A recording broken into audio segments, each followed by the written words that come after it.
Aleluia, está feliz? Está feliz? Amém. Estou muito feliz de estar aqui. Boa noite para vocês, boa noite para quem está em casa.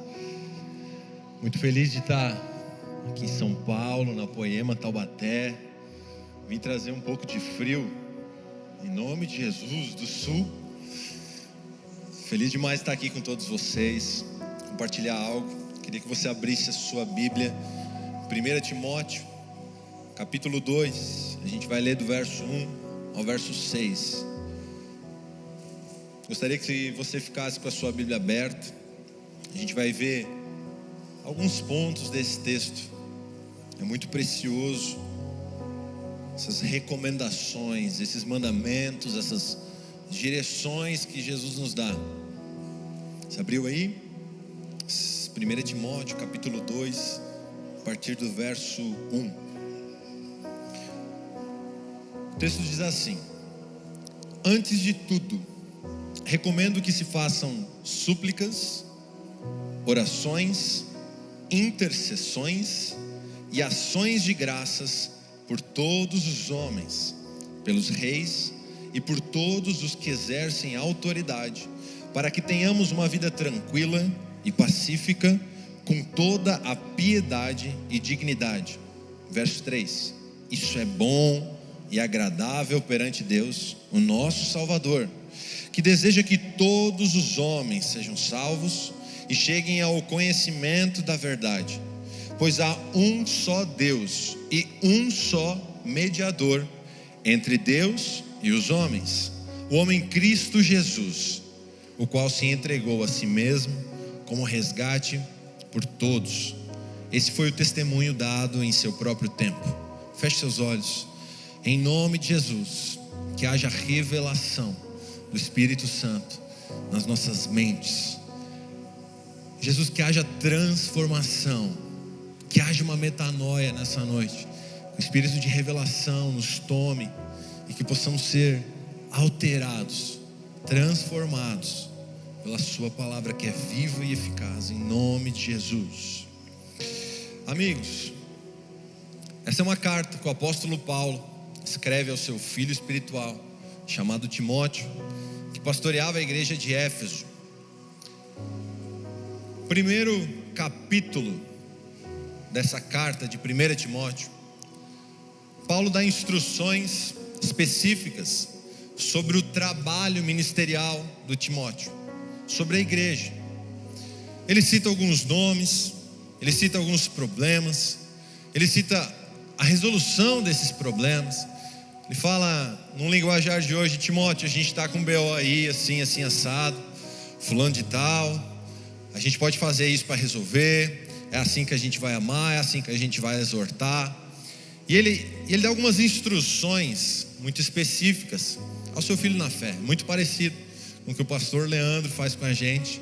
De vez em quando a gente tem algumas mesas. Hoje é um pouquinho mais rápido do que as cartas. Hoje um WhatsApp resolve.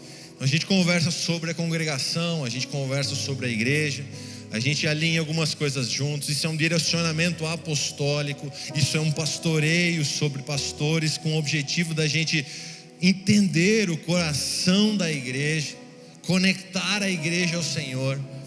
Então a motivação é simplesmente acertar no que Deus quer fazer com a igreja dele, porque a igreja é dele. Mas ele vem dando algumas instruções específicas sobre o trabalho ministerial de Timóteo.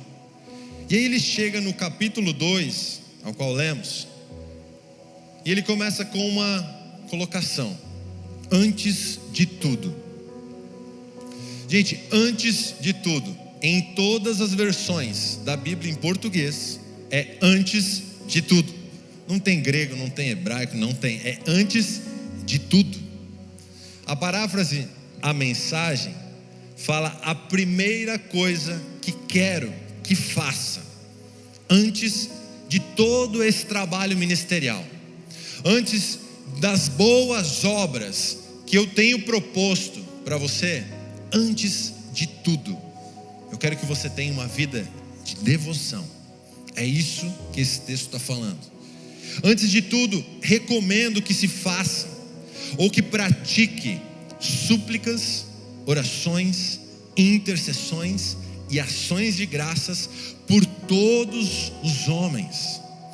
Antes de qualquer trabalho, antes de qualquer obra, antes de qualquer discipulado, antes de qualquer GC, antes de qualquer culto, antes de qualquer coisa, uma vida de devoção. Essa é a instrução que o apóstolo Paulo dá a um pastor de uma igreja, alguns anos atrás.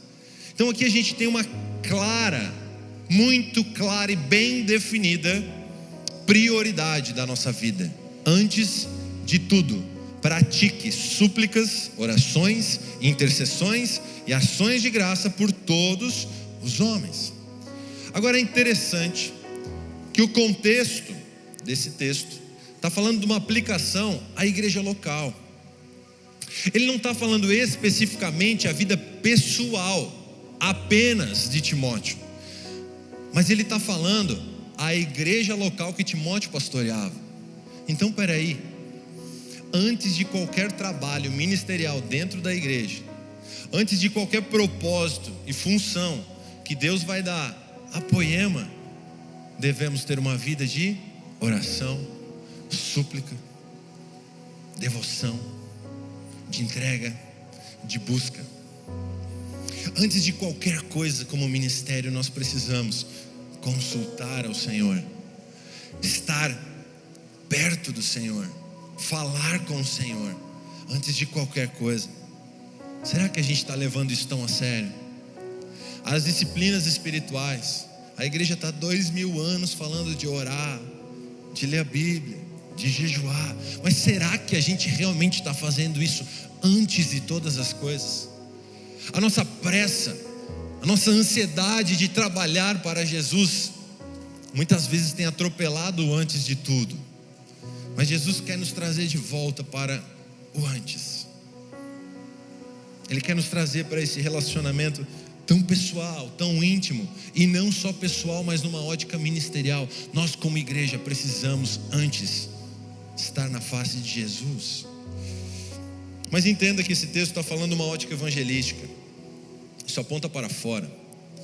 Entenda que uma vida de devoção, pratique orações, pratique súplicas em prol dos homens. O texto está falando em favor dos homens, em favor dos reis, em favor das autoridades, em favor de todos os homens.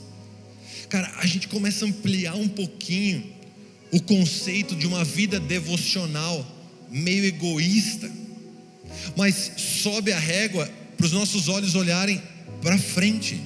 Uma vida devocional por todos os homens é uma ótica evangelística. Agora tudo começa no pessoal. Agora tudo começa na minha intimidade. Assim como Jesus falou em Marcos capítulo 12, verso 30. Ame o Senhor, o seu Deus, de todo o seu coração, de toda a sua alma, de todo o seu entendimento e de todas as suas forças. O segundo é este: ame o seu próximo como a si mesmo, e não existe mandamento maior do que estes. Essas são palavras de Jesus que coincidem com o conselho do apóstolo Paulo a Timóteo. Antes de tudo, viva uma vida devocional. Jesus resume todos os profetas e as leis em dois grandes mandamentos: antes de tudo, ame o Senhor. E é interessante que ele vai falar especificamente amar o Senhor com todo o coração. O coração está falando do centro da vida física e espiritual. Amar de toda a alma está falando do fôlego de vida. Alma é um lugar de sentimentos. Alma é um lugar de aflições e afeições. A alma é esse lugar. Gente, é muito chato não amar o Senhor de alma, simplesmente cumprir um protocolo espiritual. É muito chato. Mas se a gente envolver as nossas afeições e as nossas aflições no relacionamento com Jesus, vai ficar intenso. Quem já sentiu raiva de Deus? Todo o resto pode ir no GC dos querubins e serafins que a gente está inaugurando essa semana. perfeito. Estou brincando. Quem já ficou chateado com Deus? Quem já ouviu uma instrução de Deus e falou: Deus, você está de sacanagem comigo, né? É sério? Aí Deus fala de novo e ele fala: sério. É sério mesmo, Deus? Não. Perdoar aquilo? Não. Gente, é amar o Senhor com a sinceridade do nosso coração. Você sabia que muitas vezes a nossa oração mais sincera pode ser essa: Deus, o Senhor está de sacanagem comigo. Desde que nós colocamos uma vírgula e continuemos a oração: contudo, se for da sua vontade, eu vou beber esse cálice. A gente abaixa a orelha. Isso é amar o Senhor com toda a alma. É levar cativa a nossa alma, cativa os nossos sentimentos. Agora há pouco o Diogo me perguntou: cara, tá confortável mudar de Timbó para Blumenau? A gente acabou de se mudar, eu, minha esposa e meu filhinho, para Blumenau. Nós temos uma palavra sobre aquela cidade. Daqui a pouco vai ter uma poema lá. A gente já está consolidando um time, já tem GC bombando. Daqui a pouco abre um lugar de culto, a igreja já está lá. E ele me perguntou: é confortável? Eu falei: claro que não é confortável, eu não queria. Agora, o meu conforto, cara, não é uma opção, é uma entrega. Isso é amar o Senhor de toda a alma. Isso é entregar uma profunda devoção ao Senhor, de verdade. Não tem escolha. Você feliz no propósito que Deus está escolhendo, cara. Então envolva sua alma no amor ao Senhor. Amar de todo entendimento. Está falando do centro das habilidades intelectuais. Está falando dos nossos pensamentos. Quantos pensamentos você tem por dia? Vamos mudar um pouquinho esses pensamentos e colocar o amor ao Senhor dentro disso. Vamos parar de pensar em um monte de coisa. Inclusive vamos parar de pensar em tantas soluções para o ministério ou para as obras, e vamos colocar a devoção nesse lugar. Vamos colocar o nosso amor nos nossos pensamentos. É isso que a Bíblia está falando. E depois ela ainda fala com toda a nossa força. Força aponta para um lugar de vigor do corpo físico. Gente, quantos não buscam o Senhor apenas por preguiça? Não cutuca quem está do seu lado, porque dá para ver daqui. Só preguiça do corpo. Dormir um pouquinho mais. Não vou acordar mais cedo. É só preguiça. Tá tudo certo, mas, cara, está sendo dominado por uma vontade do corpo. Você consegue entender isso? Agora, a grande sacada aqui: uma vida de devoção ao Senhor. Amar o Senhor com todo o nosso ser, como esse texto diz, nos projeta. Ela nos lança a viver o segundo grande mandamento, que é amar o próximo como a mim mesmo. Ela me lança para viver boas obras. Uma vida de devoção me lança a viver um ministério. Gente, quantos têm filhos pequenos aqui? Levanta a mão. Provavelmente você já tenha feito letras pontilhadas, escrevendo o nome dele, não fez? Aí ele pegou uma canetinha, uma caneta, um lápis. Depois de riscar a parede, ele pegou a folha que você tracejou e começou a contornar aquelas letras e aquelas palavras. Você está ensinando a criança a escrever. Meu amigo, Jesus, antes da fundação do mundo, pontilhou a nossa vida, pontilhou as boas obras, pontilhou os nossos ministérios. Ele só quer que a gente leia, veja o pontilhado, pegue a nossa caneta e comece a desenhar as linhas, escrever as linhas que Ele tem proposto. Sabe onde é que a gente consegue ver o pontilhado? Numa vida de devoção, na oração, na busca, na entrega, no face a face. E é interessante que a gente começa a ver o pontilhado, a proposta que Deus tem para a nossa vida, e a gente então começa a escrever sobre aquele pontilhado, e daqui a pouco está escrevendo e a linha está ficando legal, a frase está ficando bonita, e você encontra um ponto. Você fala: você está de sacanagem, Deus. O avião estava decolando, aí você olha para o ponto e fala: amém, então tá, vou voltar para o começo. Aí Deus tem uma nova coisa para você. Daí você começa de novo. a escrever. Daqui a pouco você encontra uma vírgula, e assim é a nossa vida. São as boas obras que Deus já predestinou, preparou para cada um de nós. Mas o que eu quero falar com isso? A vida de devoção faz você descobrir quais são, e então elas te projetam a amar o próximo como a si mesmo. Por que eu estou falando de amar o próximo como a si mesmo, conectando com boas obras, com ministério? Porque o objetivo final de qualquer boa obra e de qualquer ministério são pessoas. A gente não faz igreja para ser tudo bonitinho, a gente faz igreja por causa de pessoas. Elas são alvos da graça de Jesus, assim como um dia nós fomos também. Essas duas coisas, gente, estão fundidas. Amar o Senhor com todas as nossas forças e amar o próximo como nós nos amamos. Verso 3 do texto que nós lemos diz que isso é bom, isso é agradável perante Deus, o nosso Salvador. Quer agradar a Deus? Tenha uma vida de devoção. Quer que Deus se agrade com a sua vida, se alegre com a sua vida? Tenha uma vida de devoção, de orações, súplicas, busca, entrega. Mas muitas vezes a gente busca agradar a Deus somente com obras. Esse é um problema, porque Deus se agrada de um estilo de vida de adoração. Vamos levantar os nossos olhos e ter uma vida de devoção em prol do próximo. Faz esse acordo com você mesmo. Uma vida de devoção olhando para o outro. Porque se Deus nos der um ministério ou nos der uma obra para fazer, é em prol do outro. A compaixão precisa estar nesse processo, sabe? E aí a gente vai ver onde a gente de fato está gastando a nossa vida e se a gente está agradando a Deus ou não. Verso 4: que deseja que todos os homens sejam salvos e cheguem ao conhecimento da verdade. Gente, separo esse verso em duas partes. O desejo do coração de Deus é que todos os homens sejam salvos. Salvação é o primeiro nível, é a porta de entrada, é o primeiro estágio. Mas o complemento disso é: cheguem ao conhecimento da verdade. Algumas versões vão falar o pleno conhecimento da verdade. Meu amigo, é possível ser salvo, estar salvo e não chegar ao pleno conhecimento da verdade. Você sabia?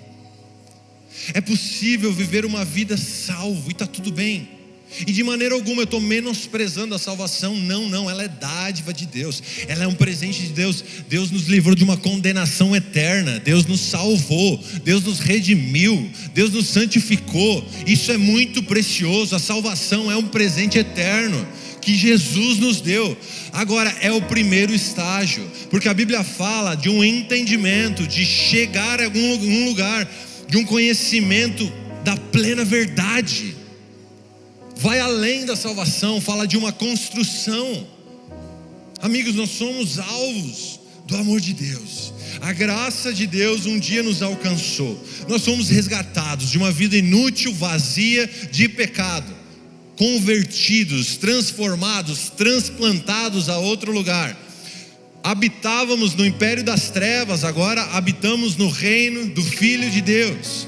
Somos regenerados, santificados, chegamos pecadores e daqui a pouco fagulhas da santidade de Deus são derramadas sobre todos nós. Então começamos a nos transformar em santos por um ato de salvação da parte de Deus. Graça sobre graça, não merecemos absolutamente nada, mas Deus nos colocou num lugar mais alto, um lugar de salvação.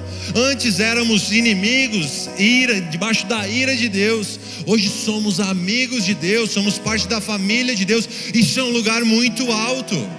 Nós precisamos entender isso.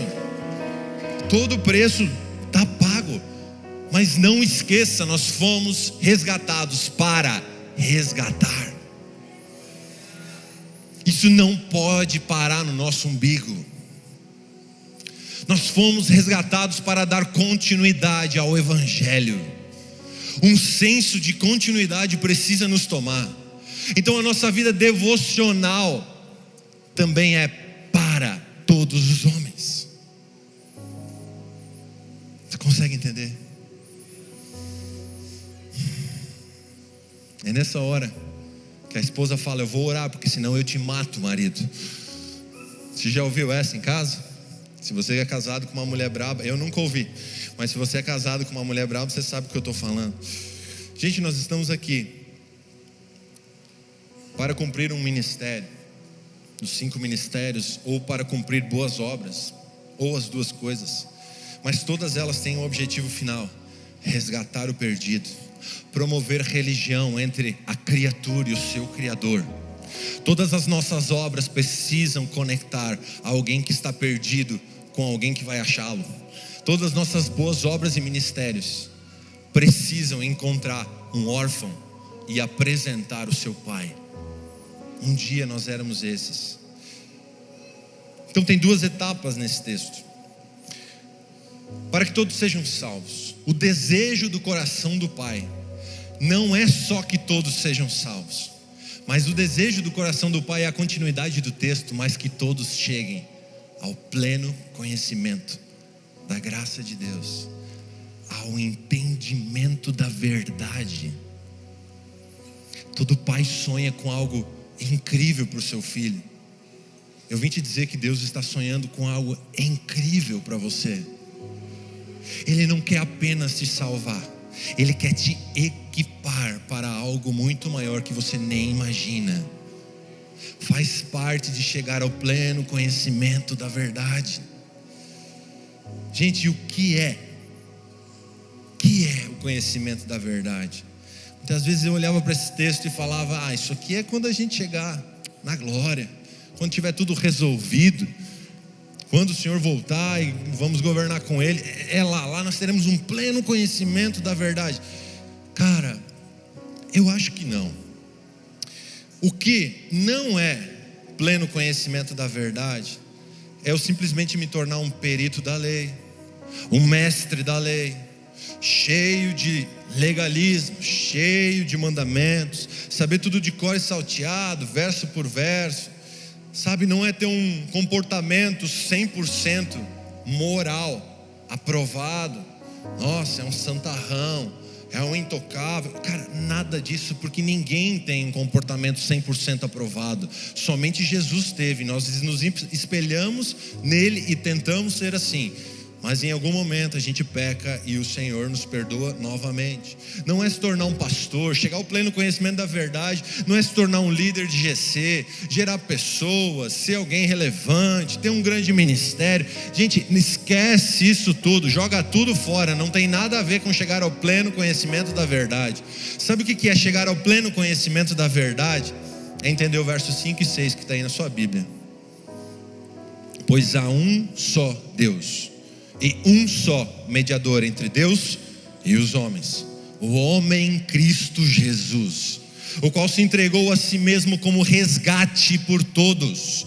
Esse foi o testemunho dado em seu próprio tempo. Sabe o que é entender de verdade a profundidade desse texto? É que a graça nos deu acesso. A graça nos deu acesso à presença de Deus. Meu amigo, eu vim te dizer que você tem acesso à presença de Deus. Isso é muito alto. Se você fechar os seus olhos, você se conecta agora. E fechar os olhos é uma questão de concentração, porque nem precisa fechar. O Senhor habita dentro de você, então você se conecta com o seu Deus. Esse é um acesso precioso que Jesus nos deu de presente, através da graça. Chegar à plena revelação do conhecimento é entender que nós temos acesso a Deus, nós temos possibilidade de tocar a Deus. E quanto mais a gente toca o santo, mais santo nos tornamos. E quanto mais próximo do santo, mais parecidos com Ele ficamos. Por isso que a porta está aberta. O desejo do coração do Senhor é que todos sejam salvos, mas que todos chegam à plena revelação do conhecimento da verdade, que é Cristo Jesus em nós.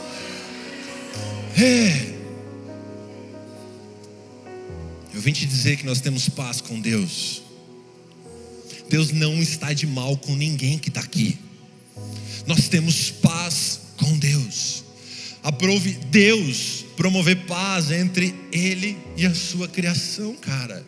Romanos 5:1 fala assim: tendo sido, pois, Presta atenção, justificados pela fé. Nós fomos justificados, um crédito de justiça foi nos dado da parte de Jesus.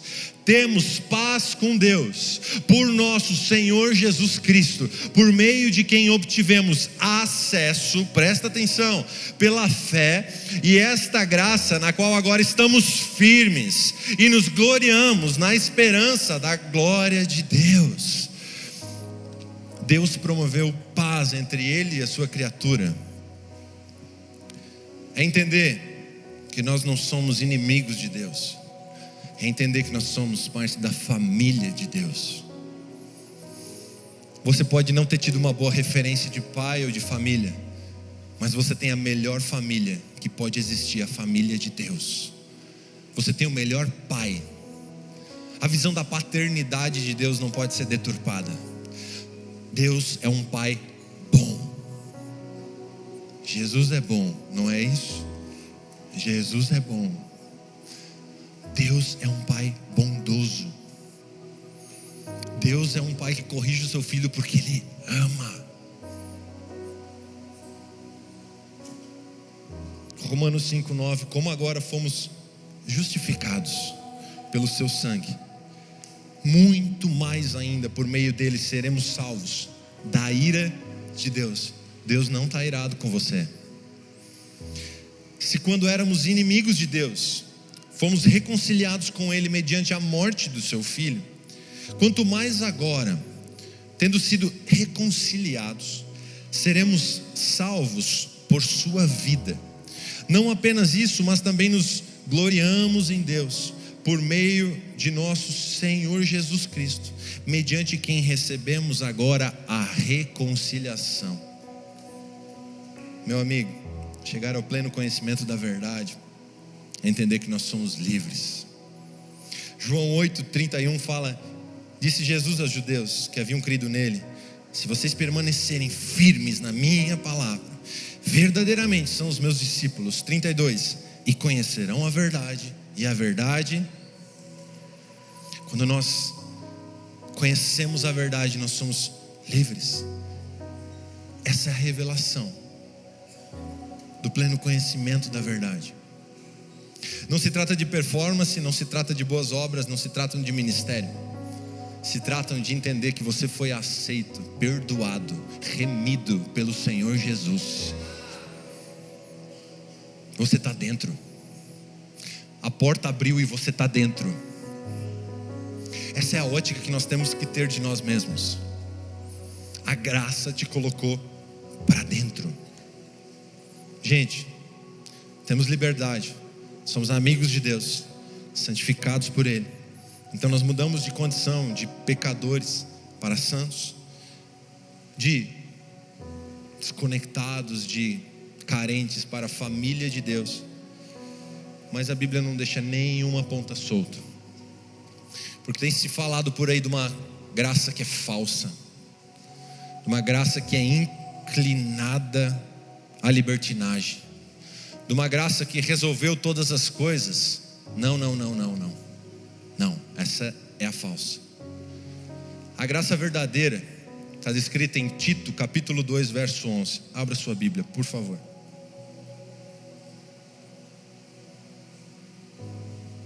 Tito, capítulo 2, verso 11. O texto diz assim: porque a graça de Deus se manifestou, trazendo salvação a todos. Aleluia. Agora olha o verso 12. Se você priorizar algo nessa noite, prioriza esse verso. Verso 12. Ela nos educa para quê? Eu vou repetir. Ela nos educa para quê? Renegadas a impiedade e as paixões mundanas, vivamos nesse mundo de forma sensata, justa e piedosa, aguardando a bendita esperança e a manifestação da glória do nosso grande Deus e Salvador Jesus Cristo. Verso 14.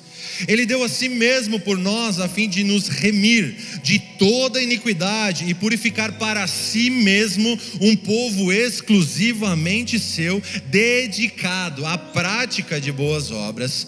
Ensine essas coisas. Até o 15. Mais uma vez, o apóstolo Paulo escrevendo uma carta a um filho espiritual chamado Tito.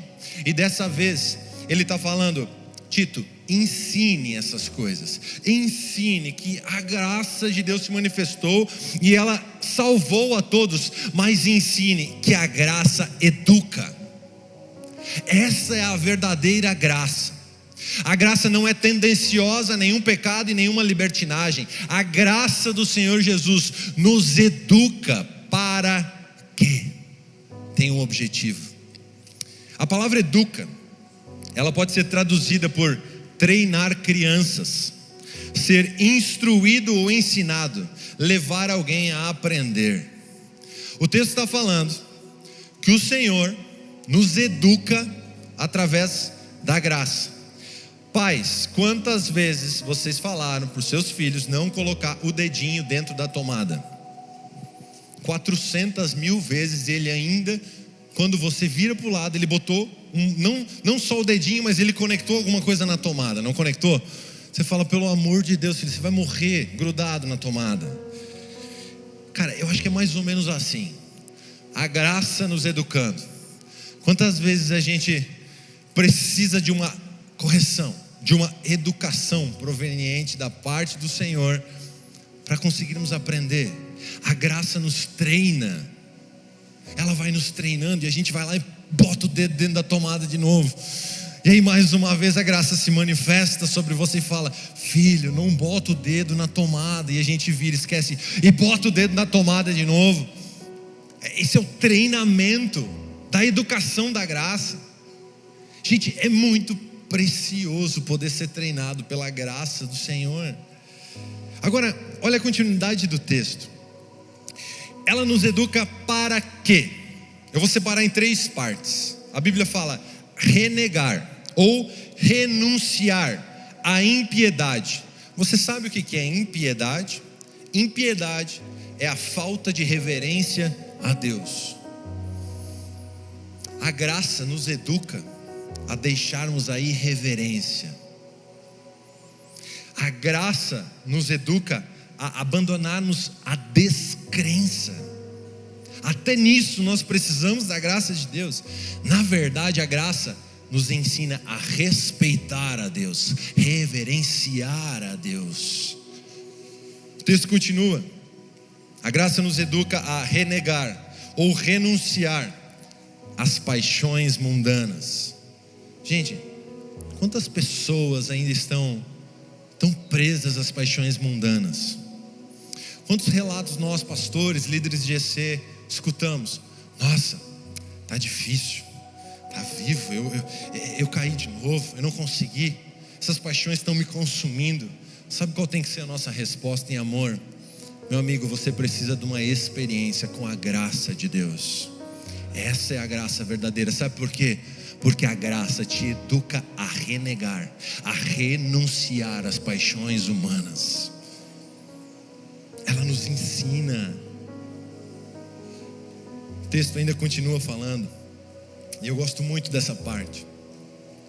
A graça nos educa a viver neste mundo, ou outra tradução fala assim, no presente século, de forma sensata, justa e piedosa. Gente, no presente século é hoje. Talvez a gente vá olhar para o texto e falar: nossa, esse texto foi escrito há 2000 anos atrás e não tinha tanta pornografia, não tinha nudes em todo lugar, não tinha outdoor, não tinha nada que nos empurrasse tanto para o pecado como hoje. Mas essa tradução acaba com tudo. A graça nos ensina no presente século. Ela nos ensina hoje. Ela não é atrasada, ela é atualizada. Antes da gente ela já está atualizada. Mas ela nos ensina a viver nesse mundo, nesse presente século, para que a gente viva de uma forma sensata. Sabe o que é sensatez? É mente sã. é sem entorpecimentos. O que é isso? Não existem muitas filosofias por aí, não existe uma cultura pós-moderna aí sendo implantada nos nossos filhos, em homem, em mulher, e você entende, você sabe o que eu estou falando? A graça nos ensina a viver no presente século com uma mentalidade sã, livre da influência dessa mentalidade diabólica que está sendo instalada por aí. Mas a graça nos educa a não viver entorpecidos com tantas coisas. É tudo fruto da graça. Ela nos educa, nos ensina a viver nesse século de uma forma justa. Meu amigo, você é alvo da graça de Deus. Em algum momento você vai ter que ser justo, cara. Não tem outra escolha. Você vai se tornar honesto, porque a graça de Deus te educa a ser honesto. Não é sair fazendo justiça com as suas mãos, mas é ser justo, ter a medida correta, ter a medida certa para tomar decisões e ser honesto. A mesma graça nos ensina a viver no presente século de maneira piedosa. Piedosa é aquele estilo de vida de devoção. Até para devoção nós dependemos da graça de Jesus. Até para ter uma vida de oração, de busca. Deixa eu te perguntar, você tem a graça como a sua professora? Ou a gente tem usado a graça para pecar? Ou a gente tem usado como professora e ela nos ensina e nos educa? Ou ela é uma muleta? A proposta do Senhor para todos nós é nos levar num novo estilo de vida educado pela graça. A graça nos ensina a viver uma coisa nova. Tanto que coisas velhas vão ficando para trás. Você começa a viver outro estilo de vida dentro do reino de Deus. Você tem outros prazeres, sabe? Muitas vezes a gente fala tanto de ser liberto, de ser arrancado de um lugar. E a gente fala muito sobre isso. Isso é muito importante, sim. Mas isso é uma fatia, é um lado. O outro lado é a educação que a graça nos traz. Porque se nós arrancamos através da libertação, nós tiramos muitos fardos, nós arrancamos e libertamos pessoas. Essas pessoas precisam ser preenchidas novamente com a educação que provém da graça, com o ensino do reino de Deus, que na verdade é um novo estilo de vida a partir de então. Então Deus tem o combo preparado para todos nós, não é só uma parte. A casa não fica vazia, a casa recebe a educação da graça para viver coisas novas. E aí entram boas obras, aí entram ministérios, entram sei lá tudo que Deus tem proposto para a gente. Aleluia. Romanos 6:1, eu estou caminhando para o final. Fala assim: que diremos então? Continuaremos no pecado para que a graça aumente ainda mais? De modo nenhum. Como viveremos ainda no pecado nós que já morremos para ele? Ou será que vocês ignoram que todos nós que fomos batizados em Cristo Jesus, fomos batizados na sua morte, fomos sepultados com ele na morte pelo batismo, para que, como Cristo foi ressuscitado dentre os mortos pela glória do Pai, assim também nós andemos em novidade de vida.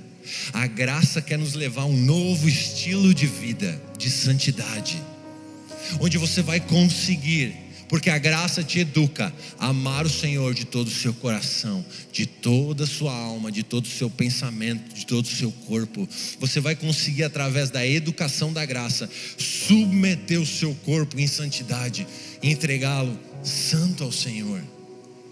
A graça educa, a graça aceita, e essa é uma boa parte, mas a graça educa e destina. Você quer isso? Você quer isso? Você está feliz ainda? Duas óticas dentro disso: ser alvo dessa graça, ser educado por ela, mas não para aí. A continuidade disso é mirar em outros e derramar a graça que nós recebemos. Agora Paulo, já mais velho, nas suas últimas palavras da vida, manda mais uma carta para o seu filho espiritual chamado Timóteo. 2 Timóteo 2:1 fala assim: tu porém, meu filho, fortifica-te na graça que há em Cristo Jesus. O que ouvistes de mim, diante de muitas testemunhas, transmite a homens fiéis e aptos para também ensinarem a outros. Meus amigos, no final da vida de Paulo, ele vai falar o recado mais importante a Timóteo, agora não mais se preocupando tanto com a gestão da igreja, do ministério, mas ele fala especificamente para a vida de Timóteo. Ele fala: Timóteo, se tem uma coisa que você precisa se preocupar, fortifica-te na graça. Paulo não escreve a Timóteo: cara, você precisa se aprofundar nos mandamentos do Senhor, você precisa se aprofundar na religião, no trabalho ministerial. Não, ele fala: você precisa se fortificar na graça de Jesus. Sabe por quê? Porque a graça vai te educar a viver todas as outras coisas. No combo da graça, você vai receber instrução, você vai receber mandamento, você vai receber direção. Então, Timóteo, se preocupa em se fortificar na graça, entender o que é a graça sobre você. E depois de fortificado, ele fala: ei, agora o que você ouviu de mim, vai para frente, diante de muitas testemunhas, transmite a homens fiéis, aptos para também ensinarem a outros. Você consegue perceber que eu estou falando de uma vida profunda de amor e devoção ao Senhor, mas tudo isso está apontando para os outros. Tudo isso está apontando para o segundo grande mandamento de Jesus, que é amar o próximo como a mim mesmo, ou como Ele me amou. Existe um objetivo final de tudo isso. Se nós somos salvos para salvar também, para replicar e dar continuidade ao Evangelho. Fortifica-te na graça, entenda tudo isso, atribua isso para a sua vida. Mas a partir de então, o que você ouviu de mim, transmite a homens fiéis, que também irão transmitir a outros homens. E assim o Evangelho vai continuar a crescer. Meus amigos, pode ser um pouco pesado isso, mas quando Paulo fala a Timóteo: encontre os homens fiéis, encontre os homens aptos. Fiel é ser fiel, homem de confiança. Agora, apto pode dar uma balançada no nosso ser. Pastor, será que essa mensagem é para mim? Eu não me sinto apto, eu não me sinto preparado.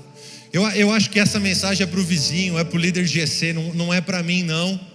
Meu amigo, a tradução da palavra apto ou idôneo, dependendo da versão que você tem, é o futuro da primeira pessoa do singular do verbo ser ou estar. Quando Paulo fala a Timóteo: procure homens fiéis a mim, mas procure homens que são. Simplesmente são, que simplesmente estão. Está falando de ser de verdade. Se você rasgar o seu coração nessa verdade, a verdade vai te libertar. É simplesmente ser. Mas você não faz ideia do meu pecado, você não faz ideia do meu. É simplesmente ser. Eu não quero te dar condição e corda para você pecar, não. Depois disso tudo eu acho que você entendeu. Mas a graça aceita, a graça educa, e ela está procurando os que são. Sabe em quem a gente mais confia dentro do GC? No cara que mais confessa pecado, no cara mais rasgado, no cara que está ali e ele está. Ele não está vestido de uma coisa que é fake, de uma coisa que é falsa, de uma religião, de mandamentos. A Bíblia diz, cara, simplesmente seja você. São esses que o Senhor está procurando para a continuidade do Evangelho. São esses que o Senhor está procurando para liberar ministérios, boas obras. São os que de verdade são. Eu não sei se você tem que procurar o seu líder de GC hoje e falar: meu amigo, até hoje eu não fui, mas a partir de hoje eu vou ser. A minha vida é isso, a dificuldade que eu estou passando é essa, isso aqui eu já venci, ora por mim, eu preciso de você. Meus amigos, vocês não sabem o quão precioso para mim e minha esposa, somos pastores da igreja de Timbó, estar aqui ombro a ombro com os nossos amigos, recebendo. Na verdade eu não me considero ombro a ombro a ninguém, eu me coloco embaixo de todos os pastores e falo: ora por mim, nós precisamos de vocês. Nós dependemos de uma conexão, nós dependemos do presbitério, nós dependemos de outros homens aptos, que realmente são, que não estão pintando o que não são, mas dentro de casa são. Nós precisamos. Jesus está procurando os verdadeiros. E você pode entrar porque a graça te garante. Aleluia. Nós somos um time, nós somos uma família, gente. Não pode ter segredo entre nós. Não pode. Não pode. Isso não é de verdade. Talvez você tenha que confessar algumas coisas para sua esposa, para o seu marido. Seja de verdade. Talvez você precise ajustar algumas condutas. Seja de verdade. Jesus está em busca de você. Feche seus olhos. Espírito Santo de Deus.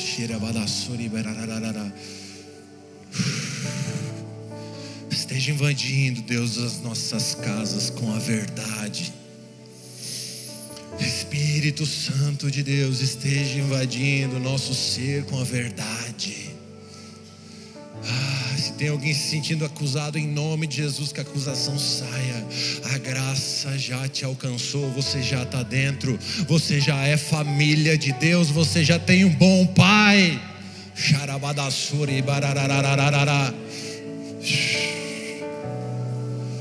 Nós expulsamos a mentira do nosso meio, nós expulsamos a falsidade do nosso meio. Senhor, que os seus olhos possam encontrar aqueles que são nessa noite, aqueles que estão nessa noite. Que a sua verdade invada as nossas casas, em nome de Jesus. Que possamos entender que o Senhor pagou um alto preço e não devemos mais nada, que a nossa maior confissão e o nosso maior pecado já foi resolvido por Cristo Jesus numa cruz, que independente do tamanho do pecado, ele já foi perdoado, o acesso já foi dado. Mas em nome de Jesus, nos educa num novo estilo de vida, numa nova maneira de viver, justa, sensata, com a mente livre, sã, liberta de ideologias, de filosofias destrutivas, diabólicas. Espírito Santo, a verdade invada a nossa casa. Talvez você tenha que fazer uma oração sincera ao Senhor agora, e eu quero deixar você nesse momento.